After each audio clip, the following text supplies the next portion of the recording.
Hello बच्चों, so let's read this question. Question कह रहा है draw the resonating structure of carbonate ion. Carbonate ion के हमें को रेजोनेटिंग स्ट्रक्चर्स बनाने को बोला गया है। तो जो की कंसेप्ट इस क्वेश्चन में लग रहा है दैट इज रेजोनेंस। रेजोनेंस क्या होता है, रेजोनेटिंग स्ट्रक्चर्स किस तरीके से बनाए जाते हैं, ये हमें पता होना चाहिए इस क्वेश्चन को सॉल्व करने के लिए। Resonance is simply delocalisation of electrons को बोला जाता है रेजोनेंस। रेजोनेटिंग स्ट्रक्चर्स बनाते टाइम दो चीजों का हमको ध्यान रखना है। पहली चीज है कि arrangement of atoms remain same, यानी एटम जो है अब जिस पोजीशन पे है वो फिक्स रहेंगे, एटम्स मूव नहीं करेंगे जब हम रेजोनेटिंग स्ट्रक्चर्स बनाने वाले हैं। तो क्या मूव करेगा? Electrons movement give rise to canonical forms यानी रेजोनेटिंग स्ट्रक्चर्स। तो इलेक्ट्रॉन की मूवमेंट से रेजोनेटिंग स्ट्रक्चर्स फॉर्म होते हैं। अब क्वेश्चन में हमको गिवन है कार्बोनेट आयन यानी CO3 2- आयन के लिए हमको रेजोनेटिंग स्ट्रक्चर्स बनाने हैं।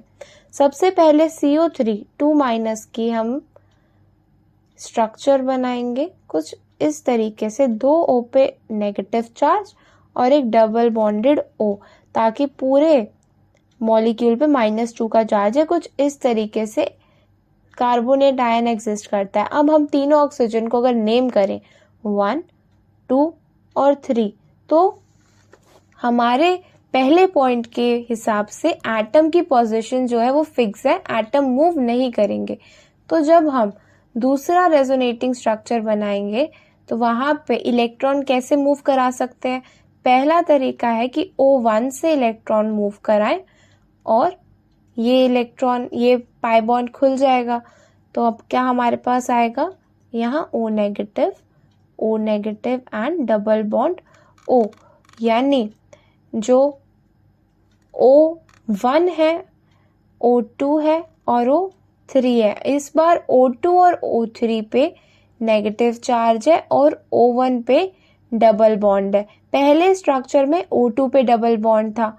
अब तीसरी चीज हम क्या कर सकते हैं कि O3 को शिफ्ट करा सकते हैं, O3 के नेगेटिव चार्ज को, और अब जो स्ट्रक्चर बनेगा वो कुछ इस तरीके से होगा कि O3 पे डबल बॉन्ड कैरेक्टर है और O1 O2 पे नेगेटिव चार्ज है।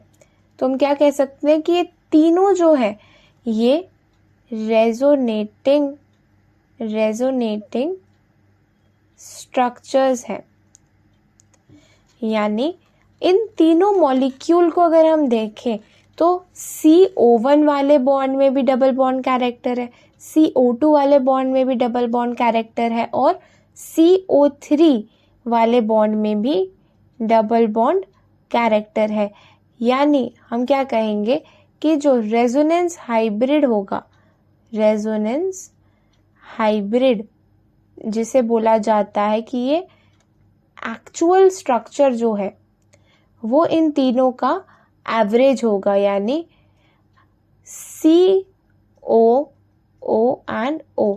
ये जो 1, 2 और 3 ऑक्सीजन है, इन तीनों में ही डबल बॉन्ड कैरेक्टर प्रेजेंट है कुछ इस तरीके से, और पूरे मॉलिक्यूल पे -2 का चार्ज है। तो ये है हमारा रेजोनेंस हाइब्रिड।